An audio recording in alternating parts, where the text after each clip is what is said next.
3 years now. She's the Director of Communications.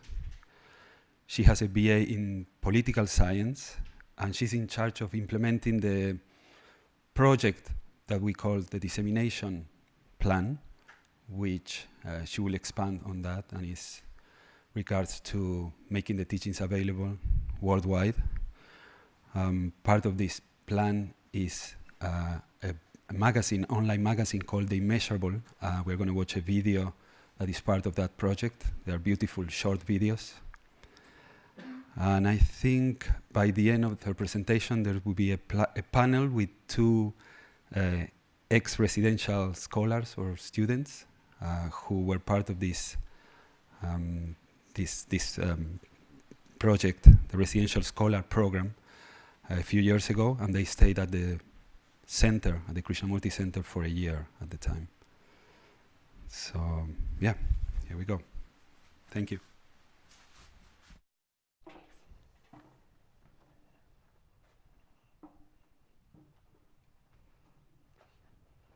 Yeah, hi everyone. My name's Leah Luong. I'm the Director of Communications here at the Krishnamurti Center. And as Francesca said, I'm part of the team that's responsible for our dissemination plan, which is a project that consists of over 30 sub-projects. So our comprehensive dissemination plan is aimed at spreading the transformative teachings of Krishnamurti and fostering a possibility of a profound shift in human consciousness. Our strategy focuses on two key objectives: targeting new audiences while nurturing our existing audience, people who are already familiar with the teachings. Additionally, this plan addresses the dynamic variables involved in the digital space, such as online legal policies changing, new platforms emerging, and differentiating between our new and existing audiences. To reach these audiences, we've created multiple entry points designed to engage with different types of audiences.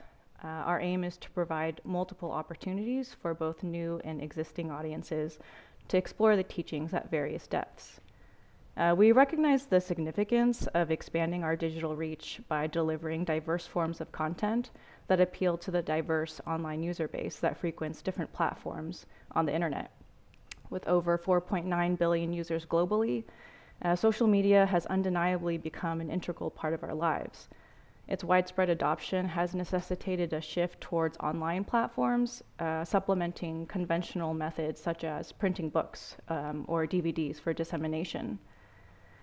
Through our online presence, we offer Krishnamurti material in various formats, including videos, short and long text, images, and audio recordings. Since July 2021, our digital footprint has experienced remarkable growth on web pages on our popular social media platforms, such as Instagram, TikTok, Facebook, and YouTube. And July 2021 is when this plan started. So these platforms, alongside search engines like Google, serve as gateways for users to access case content easily and discover related material through algorithm-driven recommendations. One of the sub-projects under the dissemination plan is the new Krishnamurti Center website, which is the new home of programs at the center, both in person and online. We recently optimized our online bookstore so it's easier for users to browse and search for books. Part of this optimization was creating browse by topic features on subjects like fear, love, education, and more. These general topics may be approachable to new users who are visiting our store for the first time. Our campaign for the Ending of Time book directly benefited from these optimizations, with 33% of purchasers coming from a new audience. During this month-long campaign, we also experimented with presenting the book. Oh yeah, sorry. Yeah,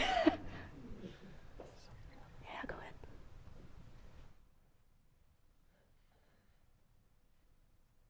I can also hold it. Yeah. There you go. Testing, testing. Can everyone hear me? Yeah. Okay. Yeah, so I just wanted to say that 33% of purchasers of this book were from a new audience, So, experimenting with different advertising to different audiences, like people interested in physics, was really something that was important in being able to even show this type of content in front of new users.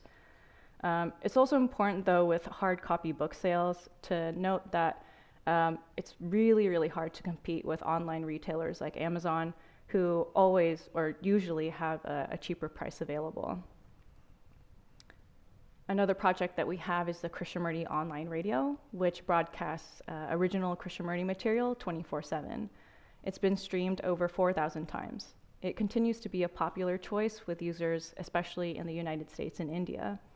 The radio also has an interactive chat feature, so you can message other users and inquire together online. We also have the Life of Krishnamurti updated website. We've optimized this website, which was inspired by the Mind of Krishnamurti exhibit at the center in Ojai. The website shows a detailed timeline of historical events coupled with Krishnamurti's life and teachings with text and video. It's a great resource for people who aren't able to make it to Ojai or would like more context on or around Krishnamurti's work and his life.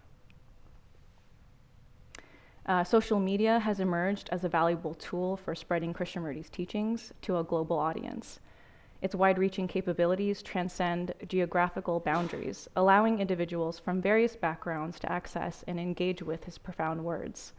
By leveraging the power of social media platforms, Krishnamurti's timeless insights can touch the lives of countless individuals, fostering self-awareness, deepening consciousness, and facilitating a greater understanding of the nature of existence. Through this modern medium, Krishnamurti's teachings can inspire change on a global level. Although our focus is on increasing the number of followers, I was recently reminded of the importance of the impact on actual individuals after meeting a young man who discovered the teachings through our social media. He decided to drive to Ojai and visit the center after finding us on Instagram. And I wanted to get a sense of who these individuals are and our impact, so I created a social media poll, and out of nearly 100 responses, these 3 exemplify the impact that our online efforts have on our audience. So next, I wanted to demo another one of our new projects that we've been working on, which is the Krishnamurti portal. It's a new way to explore the teachings. Verified transcripts from talks and discussions were processed through AI software, generating unique excerpts based on themes and keywords. So it provides an alternative method for exploring the teachings and accessing this material. So you can see right at the home page, you have an excerpt right here.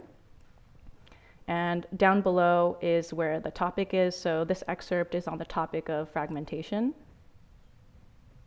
If you click the up and down arrows, you can explore the other excerpts that are under the same topic. And by clicking the left and right arrows, you can see different topics. Now, again, like we said, the excerpts are generated by AI, which is sometimes nice because it picks out excerpts that we normally wouldn't. But again, it's has ones that aren't necessarily helpful. So we do have a thumbs up, thumbs down button here. We've got a section here to provide feedback so that users can let us know which excerpts are helpful, which ones may not be as helpful. Users can also like and comment on these different excerpts. There's also abilities to listen to the video or audio on these. And if you click About Excerpt, it'll show you the source for where this excerpt came from.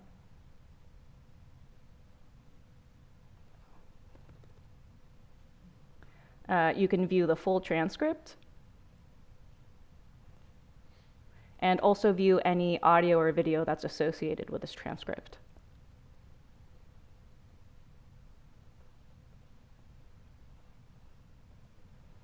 Here, if you click View Series, you can see where this particular transcript fits into this entire series of talks or events.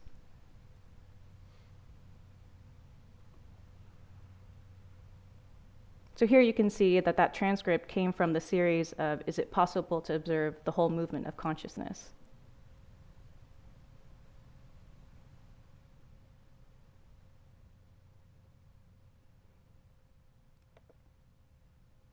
So the website is in beta version, which means it's a pre-release version that we're still working on, and it's still being tested before its official launch.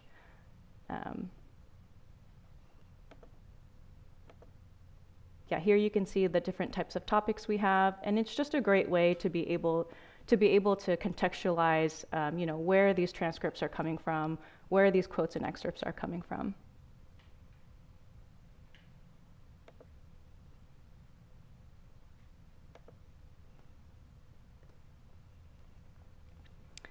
And as Francisco mentioned earlier, the Immeasurable is a project that encompasses an online magazine. It also has social media channels, YouTube, a podcast, and an e-newsletter.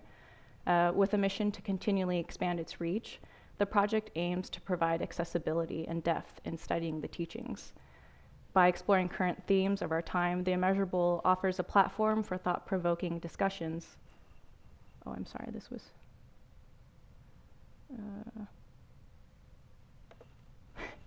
the Immeasurable offers a platform for thought-provoking discussions and exploration.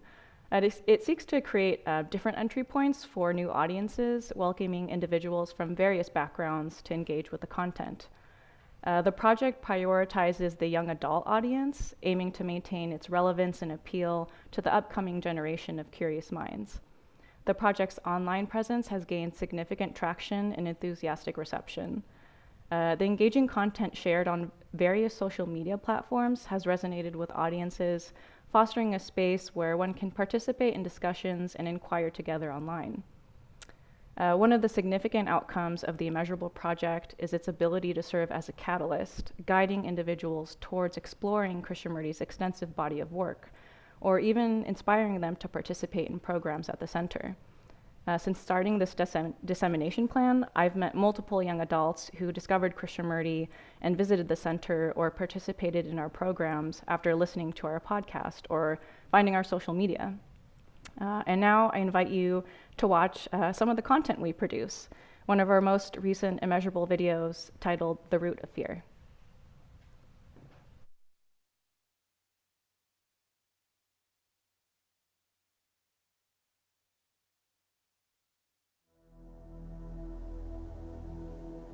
So we're inquiring what is the root of fear.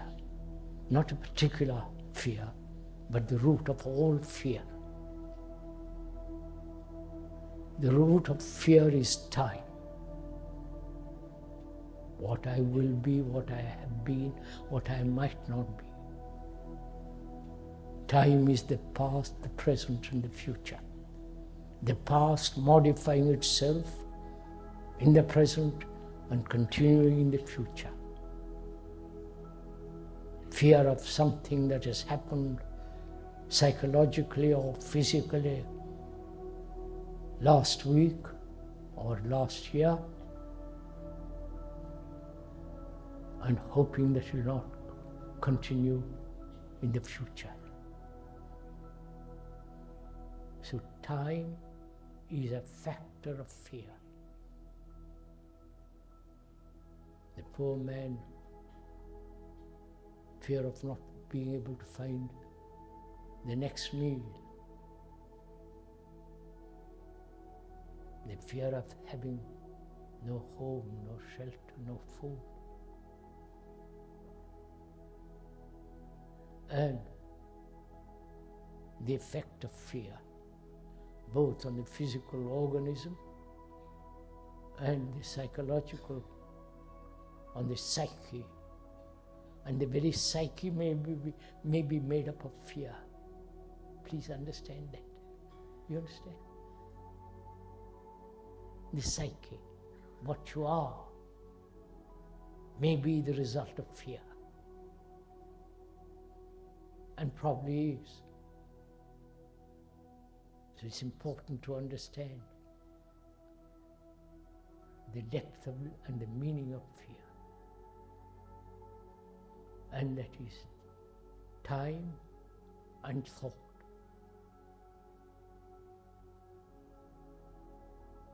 time as the future. I might die. I might lose. I might be nobody. I am somebody now, which I doubt. But I want to be somebody in the future, the next day, and so on. So time and thought are the root of fear. And therefore one must ask much more serious question, whether time and thought has a stop.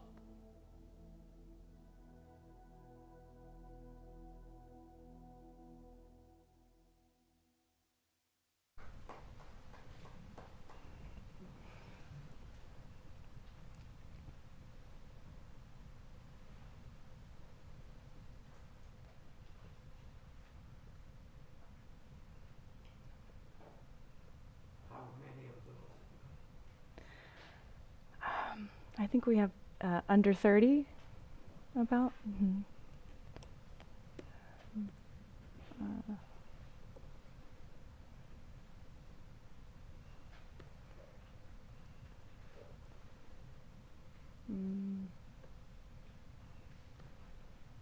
It's not showing the other slide.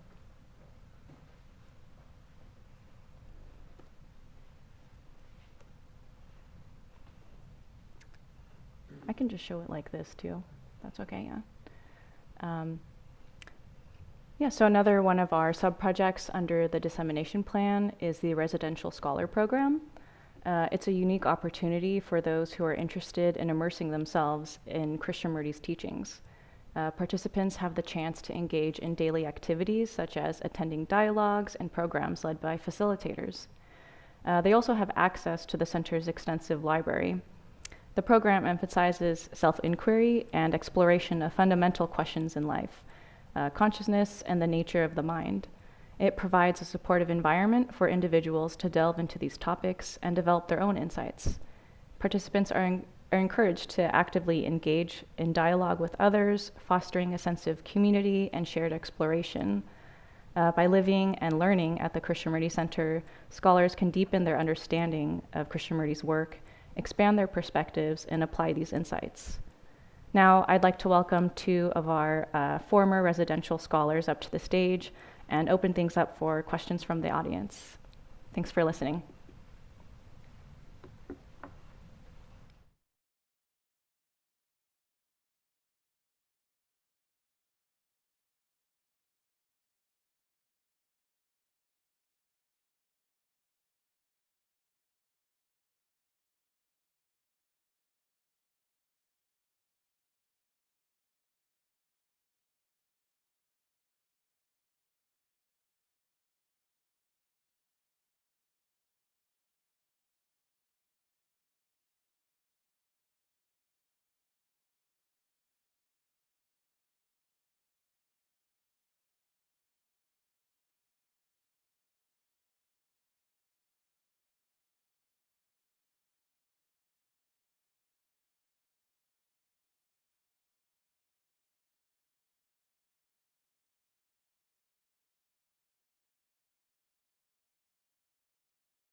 All right. Yeah, I'd like to introduce everyone to Seamus Morrison and Francesca Gold. They both had done the residential scholar program at the center. Francesca being someone who had done it, how long ago did you say it was? 11 years ago. 11 years ago. And Seamus, one of our more recent former residential scholars, completed the program last year. Yeah. And I do have a question for either or both of you regarding the program. What would you say to an individual who is on our website and looking at this program, or watching some of our videos and thinking, is this the right thing for me?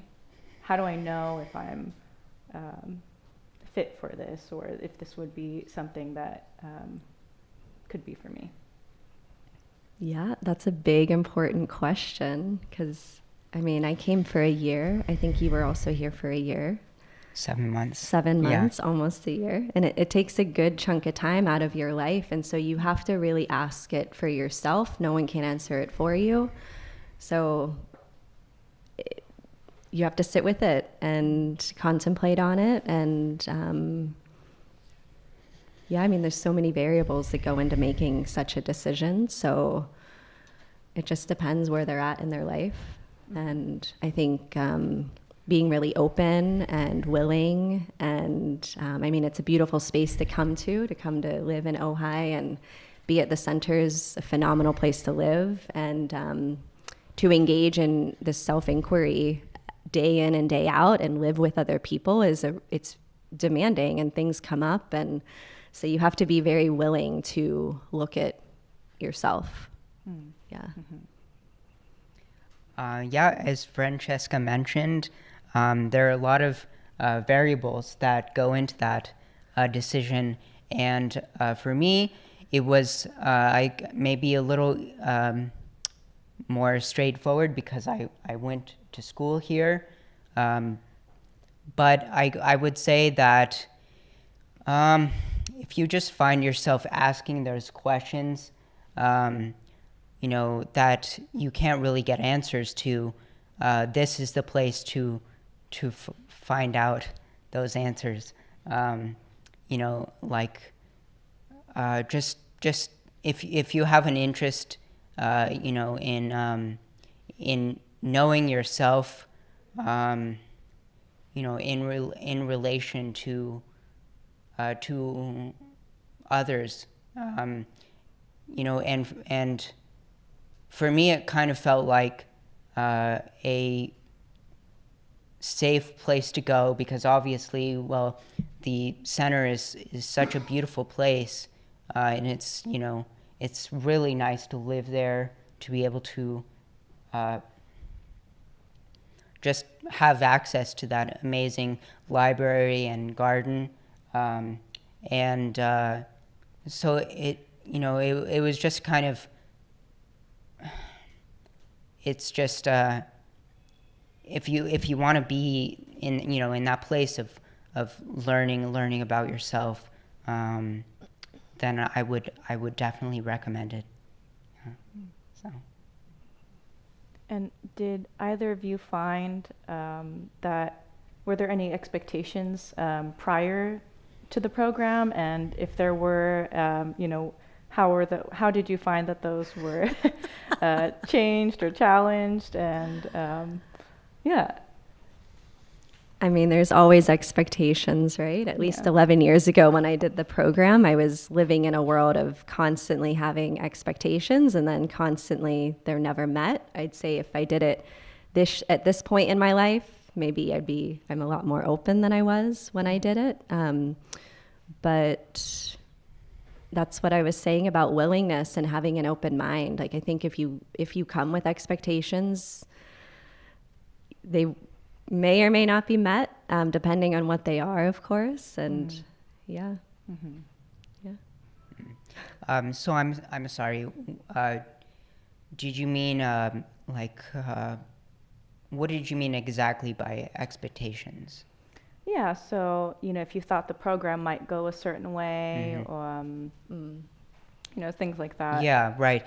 I guess, I, yeah, there are always, going to be those expectations, that you'll be in a space, with other people, learning. That's kind of what I thought it was going to be. I thought it,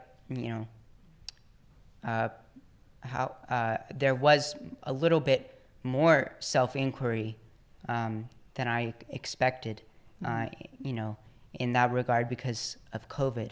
And so I was the only one for a little bit.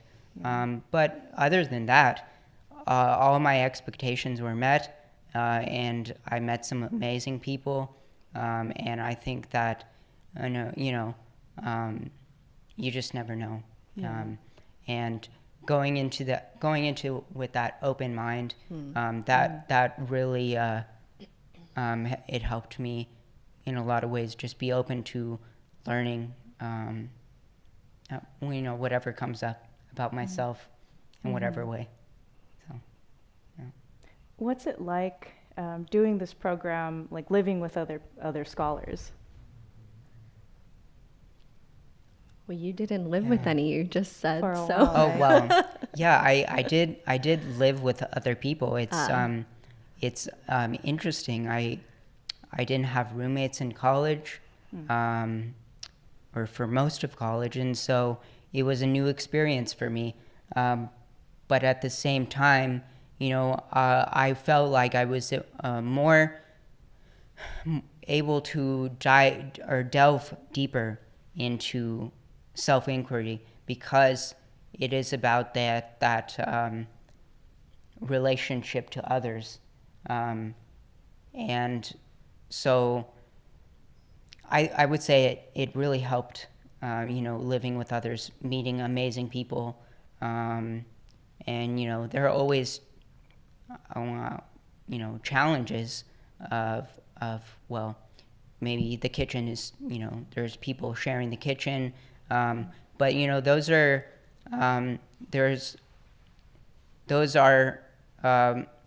that's part of that journey of learning about yourself, learning about learning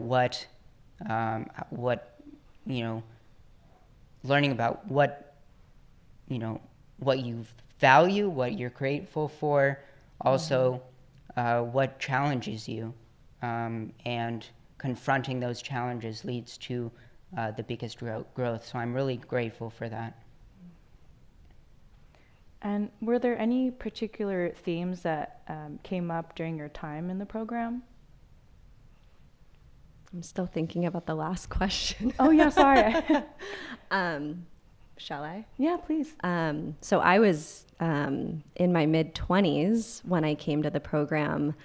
I came from the East Coast, and I actually have just fond memories and really long-lasting friendships from the people that I was with in this program. I was the only woman, and there were 4 males that I was here with, and we were all there for the year together, and it was challenging, like you said. Like it's so much of it is about relationship, really, and there's a lot of alone time, a lot of opportunity for alone time, but it was,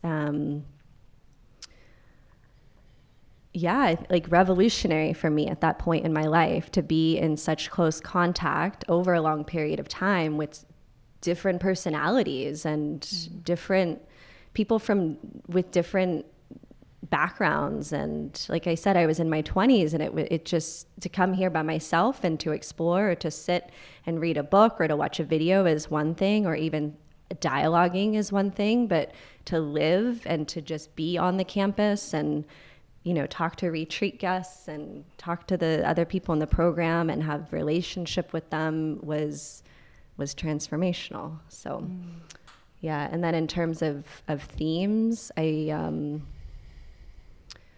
I think like what's coming off the top of my head is loneliness, and like the difference between being alone and loneliness, which is something Krishnamurti talks about a lot. And then relationship, of course. And I don't know how it progressed through the years, but the the question that we were given at the beginning of our program was, who am I? And so that was a big theme for us, to keep coming back to that question and inquiring, who am I? It's like simple and not easy. So I'd say that's a big theme for sure, and continues to be a question in my life. Yeah. And I'm sorry, can you repeat the question? Yeah, I was wondering if there were any particular themes that came up during your time in the program. Themes. Yeah, loneliness is one. For that, I was, I think, the only intern for over a month, and I was very lonely in the kitchen. It's, you know, dark, and there's that whole library room. I have to admit, I'm a little bit afraid of the dark, and so that scared me, and I was lonely. But I think, you know, again, there was more, you know, opportunity for learning about yourself and what challenges you, and other themes were, well, happiness. You know, I enjoyed spending time with other people, and getting to know them when that opportunity arose, and just inquiry. There was a lot of inquiry into, you know, how people saw the world. I had breakfast with people from all over, very interesting people, and so I wondered, you know, just about myself, about how I saw the world, about how they saw the world, and just enjoying those moments of togetherness in so much solitude, but also a lot of togetherness when we would have lunch together, when the other interns were there. And so all of the themes, I would say, related to, you know, heavily to inquiry in some way. Great, and I wanted to pull a question from the online audience and also invite the people who are here to also ask your own questions. There should be a mic set up somewhere, right in the middle over there. Okay, so from our online audience, someone is wondering, what does the residential program have to offer that is different than other retreat programs?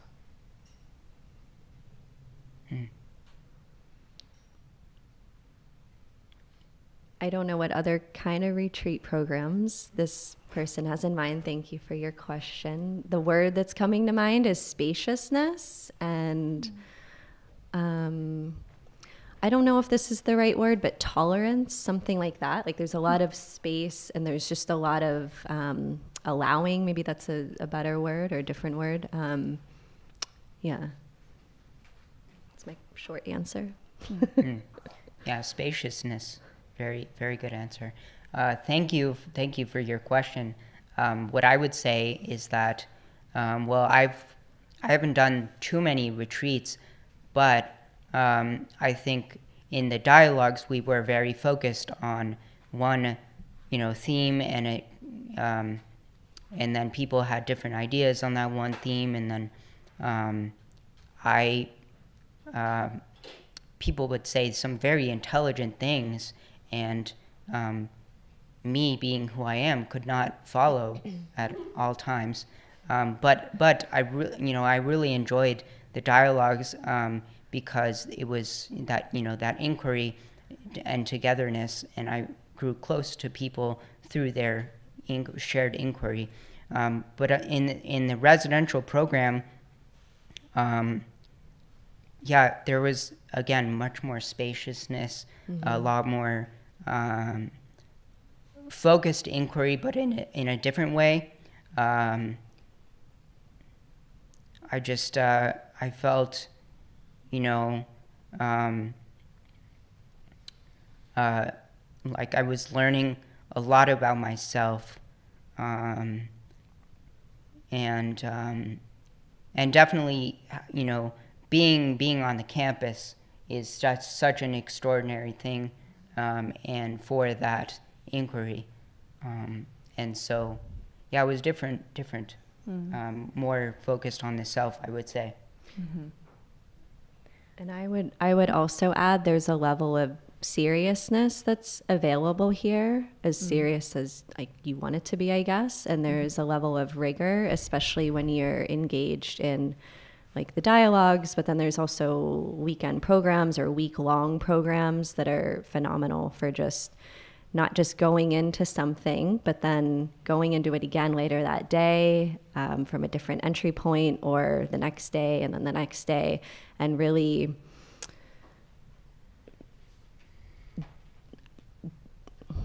doing it differently. Yeah. Yeah. And another question we have online from an online person, they're wondering if you can describe what you felt was the most impactful part of living and participating in the program at the center. Would you like to go first? I can speak. So the most impactful thing for me was I felt like I like to write a lot, and so I focused on that, reading books by Krishnamurti, spending time in the library, and really that is a really unique place, and spending time in there where you can have complete silence when you want to, after the library hours. That was really amazing to me. I never, been able to do that before, go to a place like that. And so in that place, I feel like I was able to really focus on myself and what I wanted to do, reading, writing, and so, yeah, that was I would say one of the most impactful things for me. The other being, the amazing people I met from all over. Yeah. It has the potential to be such a personal question. So when I first came to the program, just reacting. I was in a very reactive space in my life, and having an entire year to have spaciousness and be in a different environment, different part of the country, just different culture in many ways, was this ginormous, to use the word mirror, this ginormous mirror that was suddenly put in front of me over and over and over again, every day, all the time, whether I liked it or not, had this profound impact. I mean, I could say it did, or it probably transformed the trajectory of my life, because if you're just, if I were to just continue to be in reactive mode and keep going like a person could do, then my life would look completely different and than it does now. So Great. And I remember my first question was about the topic of expectations. What would you say to someone who is thinking about coming to visit the center and doing the program, who has an expectation that they may meet enlightened individuals or become enlightened themselves because of the program? I don't know if I should make a joke or right now. The expectation that they'll meet an enlightened individual. Was that a question from the audience? That's a great question. Do you have a thought? Well, I would say that I can't put a label on or a definition on what enlightenment is. And I think that everyone that I met there, you could say they were at, you could say,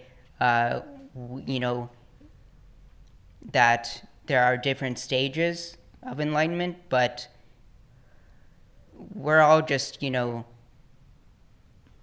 doing this together. We're doing this inquiry together, and we're in this space of inquiry, and that to me is enlightenment. And I would just say that, it might, going to this program with the expectation that you will become enlightened may be disappointing, because I don't know if there ever is enlightenment. I think that, we're all in this space of inquiry, and being there, that may be enlightenment, or as close as we can come to it. And I think it's a beautiful thing just to be in that space. I have had a lot of iterations with this relationship between my idea of what enlightenment is and like my wanting it and whatever. There's like different ways to talk about it. And I think when I came, I mean, it was a long time ago. I can't recall exactly, but I think that I was having an expectation that there was a right way and a not right way or a wrong way to approach like enlightenment, and also like how the retreat, how the center should be run, something like that. And then of course it's not ever going to match what you think in your mind. And so, I think like at some points someone could say something enlightening, or you have an enlightening conversation with somebody, or some dynamic of a relationship with a particular person is illuminating or shines light on some aspect, some question that you're sitting with or you've come with. And that's an interesting expectation, to think you'll meet someone enlightened. I've certainly met people who are some of my best friends and longtime friends, forever, through the Krishnamurti Foundation here and the centers abroad. But enlightenment, that's a dialogue question we can go into maybe. Yeah. And why do you think it is that there's not more young people who are here interested in this kind of space? More than just more in general? Yeah, just more in general. I'm looking out even in the audience right now, and I'm wondering that question for myself too. It's a good question. Just full transparency, for me, it was my father who introduced me to this, and I know you went to school here, so I don't know, I have to think about that for a moment. Well, I think the answer may be similar for me. I might have to think about that for a moment. It's not really an answer. I'm sorry about that, but I think that maybe, and I was exposed to that kind of inquiry at this school, and so I wanted to, continue on that path, and education is very interesting to me,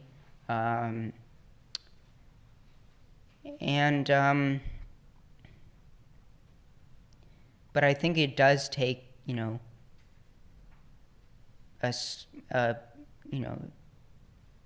just maybe, I don't know, interest in inquiry. Yeah. Yeah, and it does take, this is maybe where I can pick up on that. It does take a certain amount of energy, and as a young person, like, we have a lot of energy, some more than others, and it's variable, and energy can be spent in so many ways, and there's so many distractions, and I mean, we all know this, we can see it, and I think just I feel really privileged and really extremely fortunate to have been introduced at a young age, and then to have taken to it, for that matter, and pursued this as a part of my life. And yeah, it's a good question. Yeah. It's a little unfair because it was actually my question, Oh. so I don't have the answer to it. But actually, something came up as you were talking, Seamus. I wonder if it has to do with education and what we think of as learning. I wish I went to Oak Grove. That would have been great, but I didn't, and I had to actually kind of unlearn a lot of what I think is education and learning. And that leads me into one of the other online questions. When someone asked, what is the role of education in bringing about a transformation in the human mind? And how can we ensure that education goes beyond the mere acquisition of knowledge and information? Wow. Very good question. Thank you.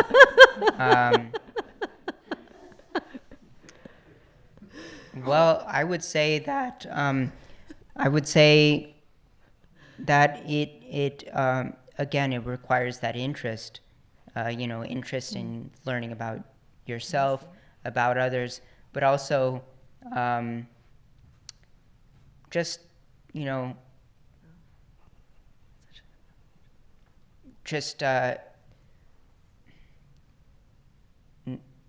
something that is coming up for me now is that there is really in education there are, and something I loved about my educational journey here is that there are less, in true education there are less boundaries. The educator is also the educated, and so there is that shared inquiry between the teacher and the student, and being able to question authority, and also question everything, and really that learning does not stop ever, because if you say, oh well, you can't question, then it stops. There's no learning after that point. Pardon me. So to use some of the words that were in the original question, the acquisition of knowledge is necessary and important and has a place. And a theme that I've learned, a nuanced point that I try to always go back to is discernment. So knowing when to acquire knowledge and in what way. And then, so that's one thing. And then there's this other thing, which is education and true learning, and this dynamic changing relationship with the teacher and student, and what it is whether it's painting or building something or learning about computers or math or roller skating or whatever it is. It's like we know about this idea of a flow state. I think by now we all know what a flow state is, like when you're just completely immersed in something and you're just, there's no time, there's not this thing happening like, okay, I'm learning this and X, Y, Z, and now I'm going to apply it in this way. And so, just having the discernment to know when it's important to get to acquire knowledge and then to apply it in whatever way you're needing to. And then when you're engaged in something that's not that, when it's just more fun, more educational, more lively, filled with life. Another person asks, what's the difference between watching videos of Kay pointing to something seriously and open dialogue with fellow persons? That's a great question. Really great questions. For me, it goes back to the word energy that I used earlier. When you're sitting in a circle with people and you're physically close together and you're able to make eye contact and you're talking about something and you're all really interested in getting to a new point together. When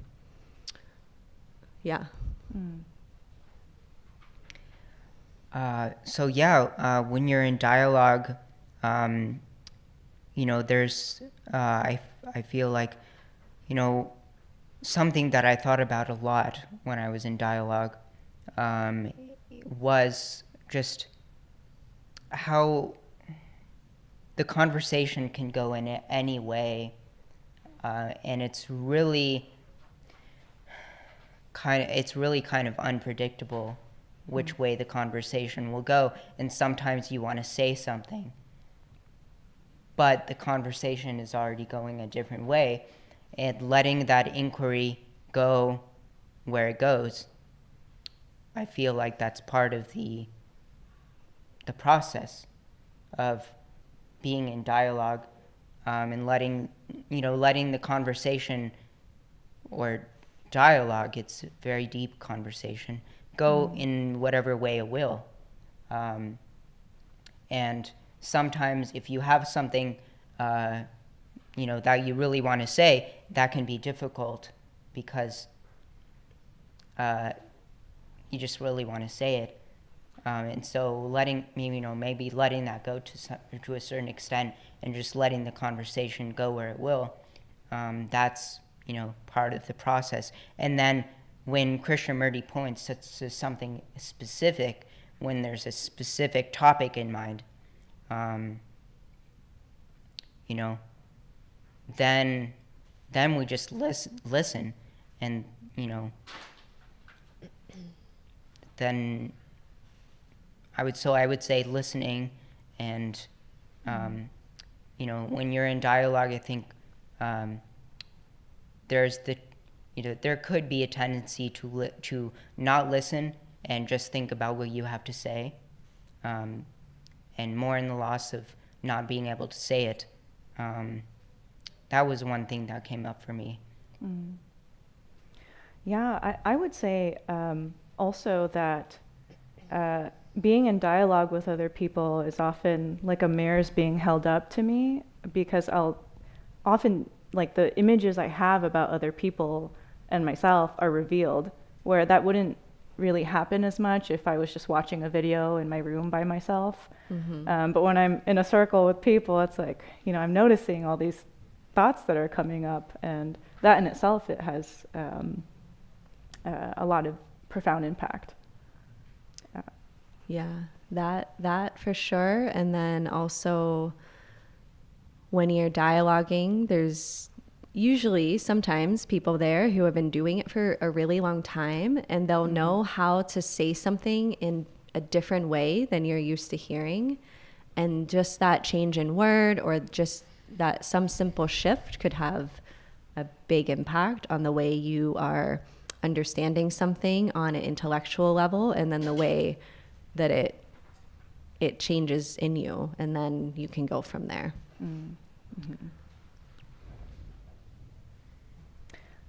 Okay, so I just wanted to read out our last question. Can you pick one Krishnamurti teaching or point which you would say you meditate on and practice, which impacts your life the most, and how?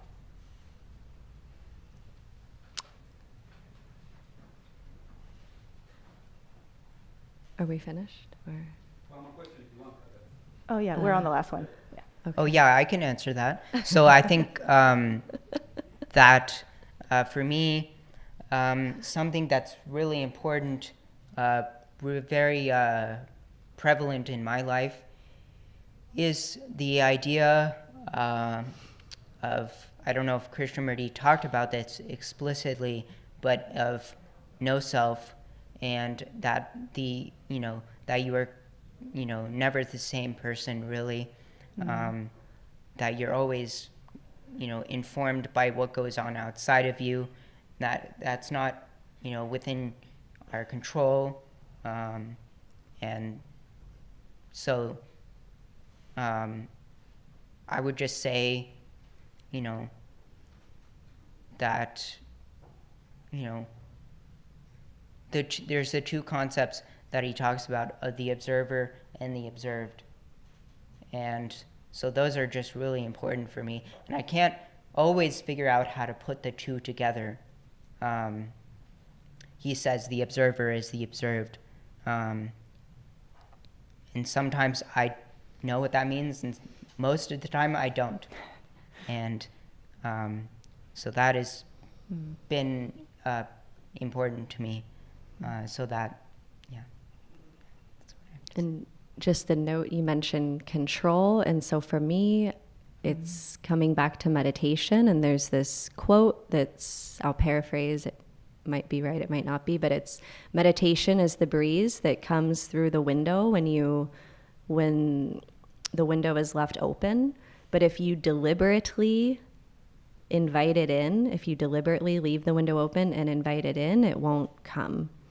So yeah. For me, I was going to say it's maybe it's just because it's our theme this year, but choiceless awareness.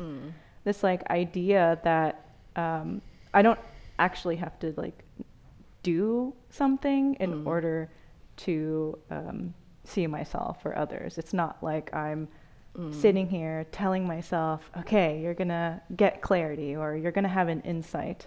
But it's like that quote that you just said, where it's happens out of just interest.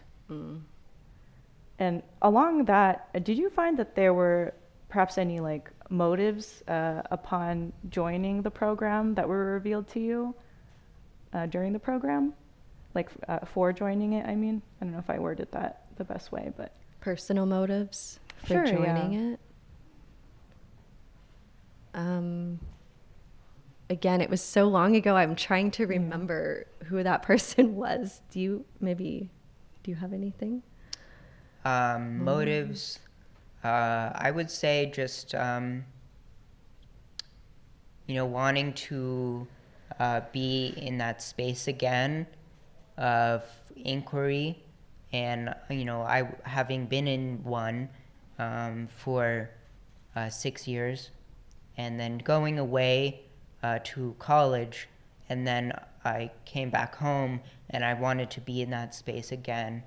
And so that was a motivating factor, and I knew it would be, a fulfilling experience, during COVID, because I, the what I was doing at the time was the opposite of inquiry, was staying at home and doing nothing. And so I really wanted to be in that space, and I'm so glad that I did. And so that's it. Sorry, but we need to stop now to make room for the next presentation. Yeah, no worries. Great. Well, thank you, Seamus. Thank you, Francesca, for coming. Thank you.